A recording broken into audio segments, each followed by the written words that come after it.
जरा सोचो, रात को आप चांद देख रहे हो जो हजारों सालों से आसमान में सुकून से चमक रहा है और अगले ही दिन अचानक से अपनी जगह से हटना शुरू कर दे और धीरे धीरे अर्थ के तरह बढ़ने लगे। उस टाइम पे आप क्या करोगे? तो आज इसी कॉन्सेप्ट में बनाया हुआ मूवी हम एक्सप्लेन करने वाले हैं। तो कहानी की शुरुआत होती है 2011 से, जहां हमें 3 एस्ट्रोनॉट ब्रियान, मार्कस और जो को दिखाया जाता है, जिसका काम था स्पेस में सैटेलाइट रिपेयर करना। सब कुछ नॉर्मल चल रहा होता है जब ब्रियान और मार्कस स्पेस वर्क पे सैटेलाइट ठीक करने निकलता है और अचानक से कुछ अजीब होता है। एक काले धूम जैसा अजीब एंटिटी उसके पास आता है और ये कोई नॉर्मल चीज नहीं लगती, जैसे एक जिंदा सोचने वाला क्लाउड है जो उन्हें घेर लेता है। इस हमले में मार्कस को स्पेस में से दूर फेंक देता है और उसे बचाया नहीं जा सकता जो सैटेलाइट के अंदर थी, और वो अचानक से बेहोश हो जाता है। सिर्फ ब्रियान ही है जो इस हमले को अपनी आंखों से देखा। किसी तरह ब्रियान सैटेलाइट को संभालता है और उसे सेफली अर्थ पे वापस ले आता है। शुरुआत में ब्रियान को हीरो माना जाता है, लेकिन जब वो बताता है कि उन्हें एक माइस्टीरियस खतरनाक चीज ने अटैक किया था तो लोग उसे बिलीव नहीं करता, और जो भी चुप रहता है उसका कोई सपोर्ट नहीं करता। इस खामोशी का वजह से ब्रियान को नासा से निकाल देता है और 18 महीना लंबे इन्वेस्टिगेशन करने के बाद सब कुछ ह्यूमन एरर पे डाल देता है। उसके बाद ब्रियान का पर्सनल जिंदगी भी बिखरने लगता है। उसकी बीबी ब्रेंडा उसे छोड़ के चला जाता है और उसका बेटा सनी उसके माँ के साथ रहने लगता है।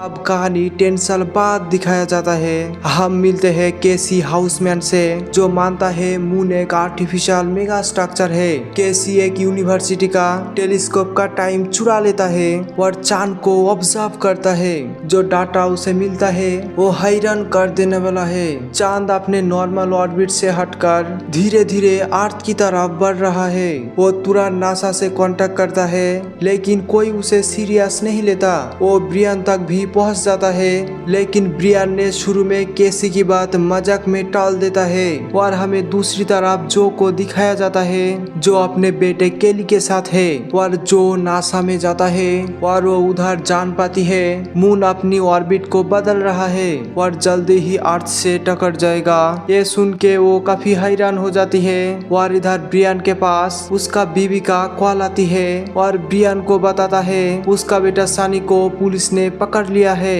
उसके बाद हम देखता है ब्रियान अपने बेटे को छुड़ाने के लिए कोर्ट पर चला जाता है, लेकिन उसको बेटे को बेल नहीं मिलती और सनी को कुछ दिनों का जेल मिलता है। और इधर केसी ने अपने सारे रिसर्च पेपर को इंटरनेट में पब्लिश कर देता है और नासा भी कंफर्म हो जाती है मून में कोई गड़बड़ी चल रहा है। और नासा का एक नया मिशन प्लान होता है जिसका नाम है SLS ब्लॉक 2 स्पेसक्राफ्ट। उसमें 3 एस्ट्रोनॉट को स्पेस में भेजा जाता है ताकि क्या हो रहा है वो जान पाए। लेकिन जैसे ही वो टीम वहां पहुंचती है, वही खतरनाक काला स्वाम फिर से हमला करती है और इस बार 3 एस्ट्रोनॉट मारा जाता है। और कंफर्म हो जाता है कि जो ब्रियान ने 2011 में दिखा था वो सच है। चांद की ऑर्बिट चेंज होने का वजह से उसकी ग्रेविटी की असर अर्थ पे देखना शुरू हो जाता है। समंदर का पानी अचानक से जमीन की तरह बढ़ने लगता है और पूरी वेस्ट कोस्ट को तबाह कर देता है। ब्रियान और केसी इस तबाह का बीच में ही होता है और किसी तरह बच जाता है। अब एक खतरा सिर्फ स्टोरी पे ही नहीं रहा, रियलिटी में आ चुका है और दुनिया भर में लोगों को एहसास होता है कुछ बहुत बड़ा और भयानक होने वाला है।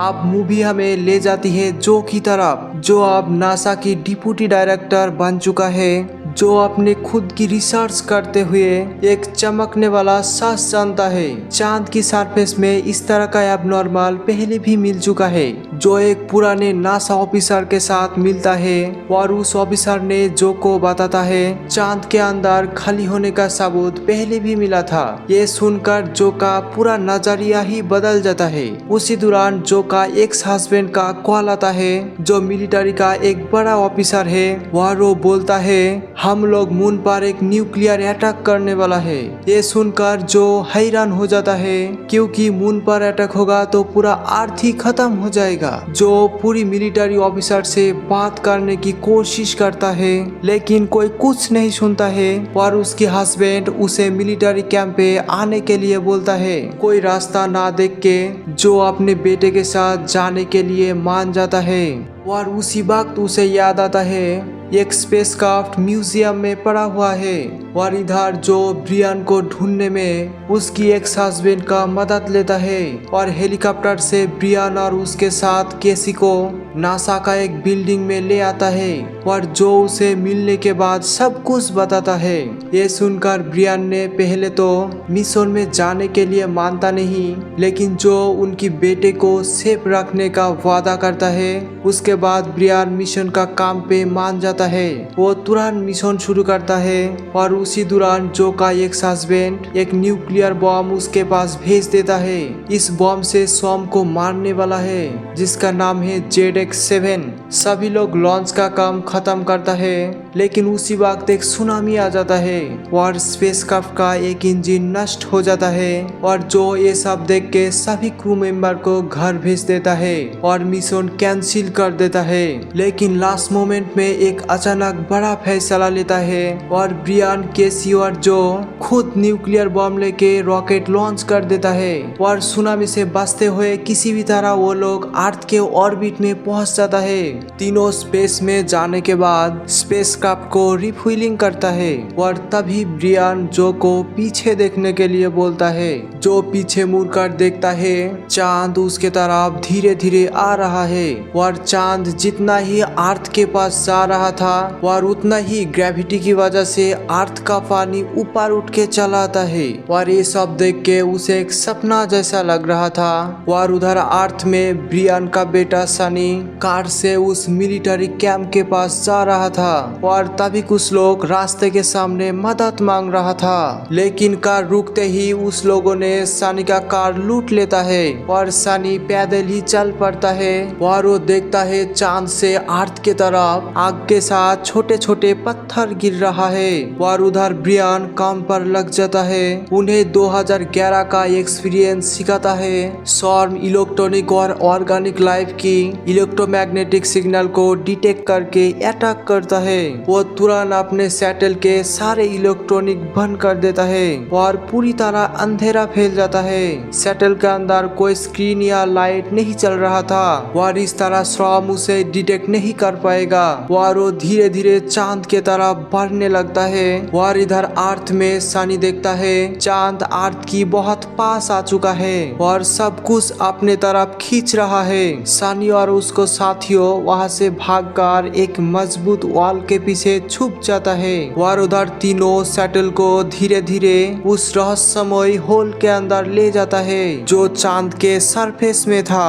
अंदर जाते ही उनका फ्लैशलाइट की रोशनी उस वॉल पे पड़ता है और वो देखकर हैरान हो जाता है ये कोई नॉर्मल चांद के स्ट्रक्चर नहीं है और वॉल पे अजीब जियोमेट्रिक पैटर्न देखता है जैसे कुछ एडवांस टेक्नोलॉजी ने बना चुका है। वो आगे बढ़ जाता है और धीरे धीरे उसे एहसास होता है चांद पूरा खाली है जो बाहर से एक चट्टान जैसा लगता है, लेकिन अंदर से मैसिव आर्टिफिशियल स्ट्रक्चर है। उधर अर्थ पे सनी अपने माँ के पास पहुंच जाता है और तभी उन्हें खबर मिलता है उस रीजन में ऑक्सीजन की कमी होने वाली है। वो लोग फैसला लेता है उसे तुरंत मिलिट्री कैंप में जाना होगा और इधर सारे मिलिट्री ऑफिसर प्लान करता है चांद को एक न्यूक्लियर बम से उड़ा देगा। इधर सनी कार लेकर चल पड़ता है, लेकिन फिर से उस गुंडे उसका पीछा करता है और चांद भी सब कुछ अपने तरफ खींच रहा है और तभी सनी जोर से कार चलाता है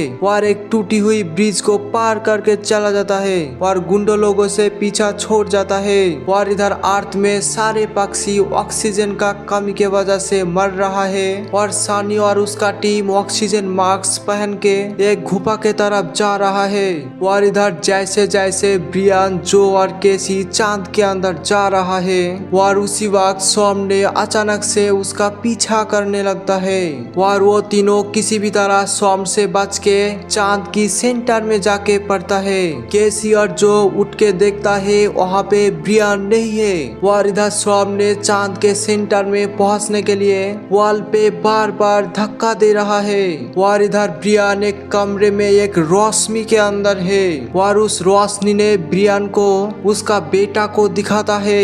लेकिन ये देखकर ब्रियान बोलता है तुम मेरा बेटा नहीं हो। तो सामने बैठा हुआ सनी बोलता है हाँ तुमने सही पहचाना, मैं तुम्हारा बेटा नहीं हूँ, मैं एक प्रोजेक्ट हूँ। और वो ब्रियान को सब कुछ बताता है। लाखों साल पहले एक एंशिएंट सिविलाइजेशन थी जिन्हें अपनी खुद की AI बनाया था अपनी मदद के लिए, अपनी दुनिया बेहतर करने के लिए। लेकिन ये AI धीरे धीरे अपने बनाने वाला को ही खतरा समझता है और उन्हें खत्म करना शुरू कर दिया। उस सिविलाइजेशन ने अपनी आखिरी कोशिश किया और अपने कुछ ह्यूमैनिटी को बचाने के लिए एक आर्क बनाया, एक मैसिव आर्टिफिशियल स्ट्रक्चर जिसमें एनर्जी सोर्स हो और जो हमें उस खतरनाक AI से दूर ले जा सकता है। और वही आर्क तुम्हारा पृथ्वी का चांद बन के आज रह चुका है। और उस AI ने स्ट्रक्चर को ढूंढते हुए यहाँ पर आ गया जिसे हम सॉम बोलता हूँ। और आखिर उस प्रोजेक्ट ने ब्रियान को कहता है क्या आप अपने बेटे के लिए अपने जान दे सकते हो?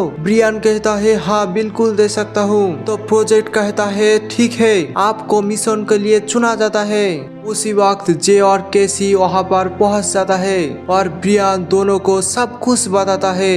दूसरी तरफ आर्मी ऑफिसर ने न्यूक्लियर अटैक करने के लिए जो कि एक्स हस्बैंड को बोलता है, लेकिन वो चाबी लेकर ऑफिसर के तरफ गन पॉइंट करता है और ऑफिसर को बताता है उसकी वाइफ जो को एक मौका देना चाहिए। और उधर तीनों रूम से बाहर आकर देखता है उसका स्पेसक्राफ्ट ठीक हो चुका है और तीनों सेंटर से बाहर निकल जाता है और फिर से सॉम उसका पीछे पड़ जाता है। और ब्रियान फैसला लेता है जब सॉम उसका नजदीक आएगा वो बम लेकर उसके पास में चला जाएगा और उसके साथ फट जाएगा।